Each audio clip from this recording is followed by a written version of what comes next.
You see, he is in love with her, she is in love with money. And there's a lot of people in love with money. You know, we should use money and love people, not use people and love money. But a lot of people use people to love and love money. They're going to get out of them what they can, but they don't love people. They love money or material things.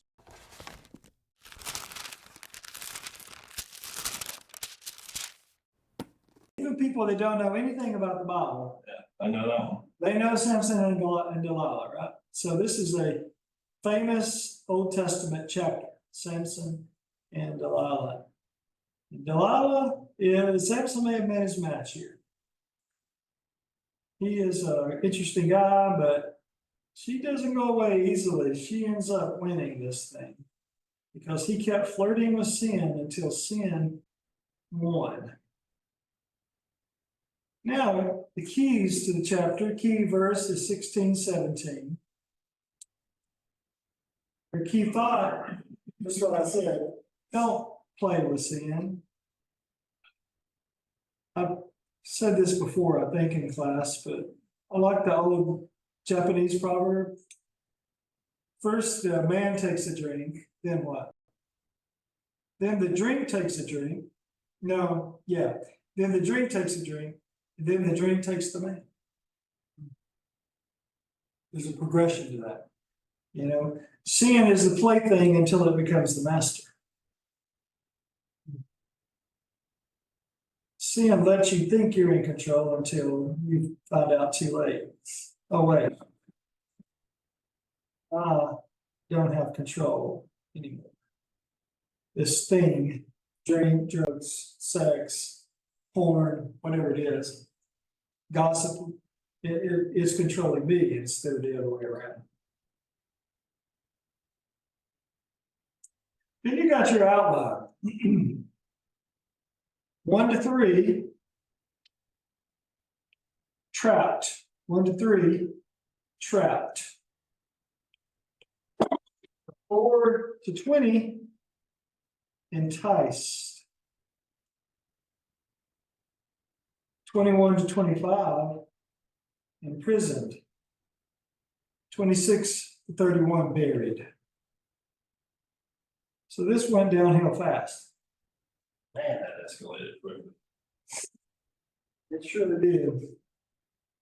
The kind of lifestyle that Samson lived does not typically produce long lives. You think after 20 years before he met Delilah, he would have learned some of his mistakes. Some people don't ever learn. I got a question. I just saw something. This, Nobody trying to learn anything so I can teach you. well, I just saw something on the notes there over to the left side that says something about 8 cycle. Yeah, this whole section is cycle 8. Okay, Yeah. so you just made a note. Yeah, because sometimes you jump right in the middle of the story.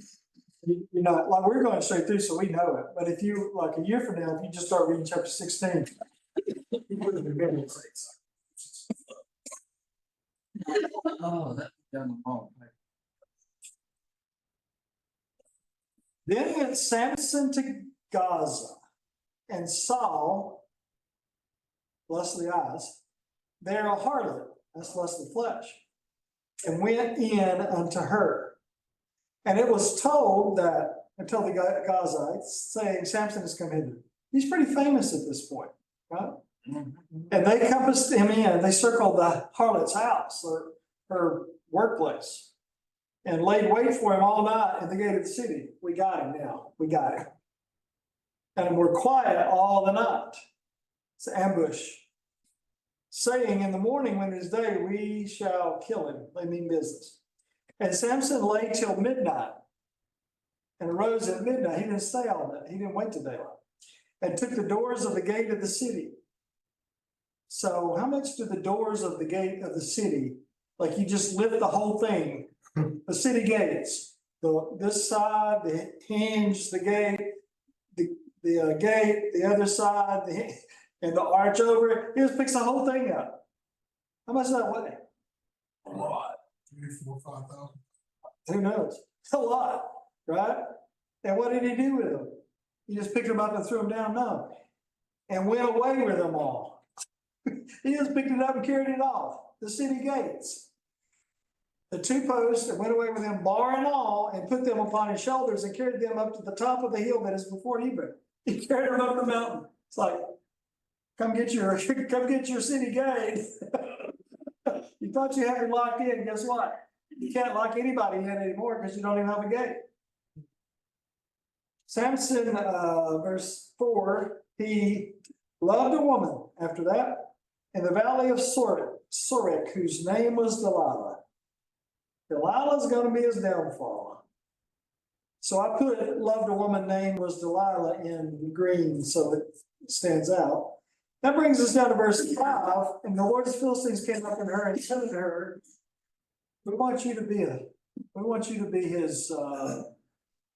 you to be treasonous toward him. We want you to turn him over to us. We want you to be, what would you call that in a war? Like, it wouldn't be a spy as much as a. She's a double agent. Double agent, yeah. She pretends to be his friend, his lover, but she's really working for the other team. So entice him and see where his great strength lieth, and by what means we may prevail against him. Find us a way to beat this guy, that we may bind him to afflict him. So are their intentions good? If she loved him, would she want to turn him over to them? No, they're going to bind him and afflict him. We will give every one of us 1,100 pieces of silver. So that's an enticement. You're going to be rich when this thing's over if you could do this for us. I wrote a note about that. You see, he is in love with her. She is in love with money. And there's a lot of people in love with money. You know, we should use money and love people, not use people and love money. But a lot of people use people to love money. They're going to get out of them what they can, but they don't love people. They love money or material things. All right, so there's this little game that Samson plays. He's a playful riddle guy, playing games, flirting. I mean, he's a carefree personality. But what we're going to have in this case, she's going to ask him in verse 5, tell me, I pray thee, batting her eyes in her sweet little voice. You got to tell me where your secret is? Well, come on, you got to tell me. Now tell me, I want to know. Tell me, I pray thee, wherein thy great strength lieth, and wherewith thou mightest be bound to afflict thee. Well, she just comes right out and says it. Yeah. She might not be smarter than a bridge. She didn't have to say that last part. Not a very bright spy. Well, tell us how we could afflict you. Yes. But he's even dumber than her because he starts playing. Starts playing the game. Well, and then he first lie. Well, if they buy me, does he understand what he's playing with here? Not you buy me, they buy me. He understands. 7 green withs that were never dried, then shall I be weak and be as a little man. Now, if he didn't get it before, tell me how he could miss it after verse 8. The lords of the Philistines brought to her 7 green withs, which is another job, bound her within, verse 9. There were men lying in wait, abiding with her in the chamber. They're hiding out in the bedroom or in the house. And she said unto him, the Philistines be upon thee, Samson. Like in triumph. We got you now. And he brake the withs as a thread of tow is broken when it touches the fire. So his strength was not known. So her intentions are revealed at that point. She's already showed him her hand that she's trying to give him over to the Philistines. So does he leave as he should have? Does he say, I'm going to break off this relationship? You're not trustworthy. No, he doesn't say that. Verse 10, Delilah said unto Samson, behold, thou hast mocked me and told me lies. That's the pride of life. There you go. Yeah, that is. So let's do that. Yes, but you know how many great men have been brought down? That very same way, they showed you their hand and you still don't enough to stay with them. Many wars were won with women. Many wars didn't even exist because of women. The neck that turns the head, right? Face that lost 1,000 ships. Behold, thou hast mocked me. So they're telling each other lies at this point. And she's lying too, and she's saying, you're lying to me. Yeah, you're both lying. All right, well, he plays round two. Well, yeah, it wasn't really some whiz, he got me there. But it was new ropes. If they tied me with new ropes, that would be it. Delilah therefore took new ropes and bound me therewith. Well, let's play this game. He said, okay, tie me up with new ropes. So he lets her, and she does. And there were liars in wait abiding in the chamber. Surprise, surprise. And he brake them off his arms like a thread. And Delilah said to Samson, hitherto thou hast mocked me and told me lies. And tell me wherewith thou mightest be bound. And he said to her, if thou weavest the 7 locks of my head with a web. What does ESV have there for verse? Yeah, I was, 13. the widths, I was looking at that earlier, the widths are bowstrings, is what this says. Bowstrings, okay. Yeah, Daniel, hold on. Let's see where it. 13.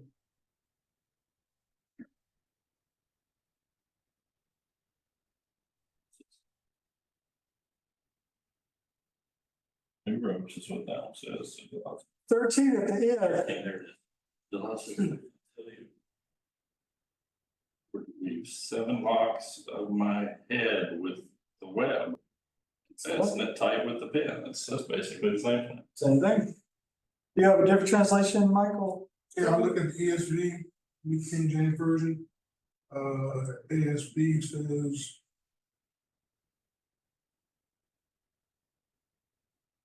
I'll weave the 7 locks of my head. That's what I just read. Same thing. New Living Testament. That one might be.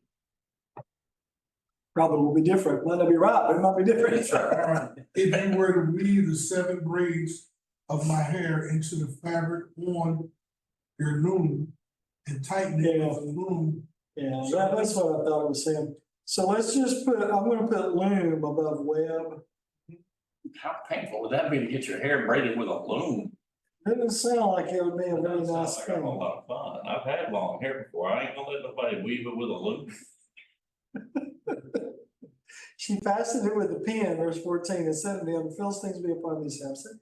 He awaked out of his sleep. He's not really afraid, he's just dozed off. Yeah. Went away with the pin of the beam and with the web. He just picked up the whole thing and carried it out there. She said, man, how canst thou say I love thee when thine heart is not with me? Thou hast mocked me these 3 times, and hast not told me wherewith thy great strength lieth. She's wearing him down, right? A feminine wile. Just outlive him, outlast him. Just keep on pestering, nagging him until he finally says, okay, just leave me alone. I'll tell you. So she pressed him daily with her words and urged him. She wore down his resistance, so that his soul was vexed unto death. This woman is worrying me to death. I can't take this anymore. So she wins in verse 17.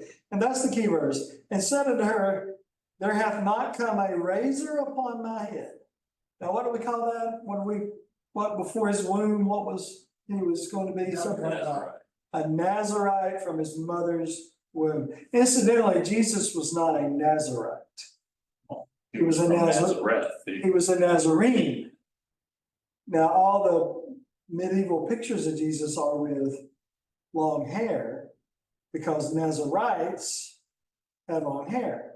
Jesus wasn't a Nazarite, he's a Nazarene. They got it backward, they got it wrong. So did he have long hair? Probably not. Jewish males didn't wear long hair like that unless they were Nazarites. So he probably had short hair. But that's the way the image has come down to us because of that confusion. So, right there. Then you get down into verse, That's a nugget. It is, because it's just the commonality of Jesus, so when you describe Jesus, you start understanding that he's commonly and, there was no beauty that we should desire. And he did not stand out in the crowd. Isaiah 53:1-3. Average looking guy. The Nazarite robe would have stood out. All right, so Nazarite vow number 6, 1-21. And I wrote down Proverbs 12:23 and Micah 7:5 at the end of verse 17. Now verse 18, and when Delilah saw that he told her all his heart, she sent and called for the Lord. She sinned this time, so they must have given up on her being successful. Now she has to send for them. Oh yeah, he really told me this time. Come up this once. One more time. I got it. I'm going to get my money this time. For he has showed me all his heart. The Lord's Philistines came up into her and brought money in their hand. And she made him sleep upon her knees. She called for a man and caused, I think he might have been a deep sleeper. And caused him to shave off the 7. If somebody shaved off your head while you were sleeping, would you wake up? I'm pretty sure. Not you, Michael, but no, just kidding. Somebody's messing with your head, you think you'd wake up? I think I would. I don't know, but shaved off all of his head and he is still asleep. And she began to afflict him. Well, that tells you where her heart is. She's not waiting for other people to afflict him. She's afflicting him. I don't know what that means. Poking him with a knife, hitting him. I don't know what she's doing, something to afflict him. And his strength went from him.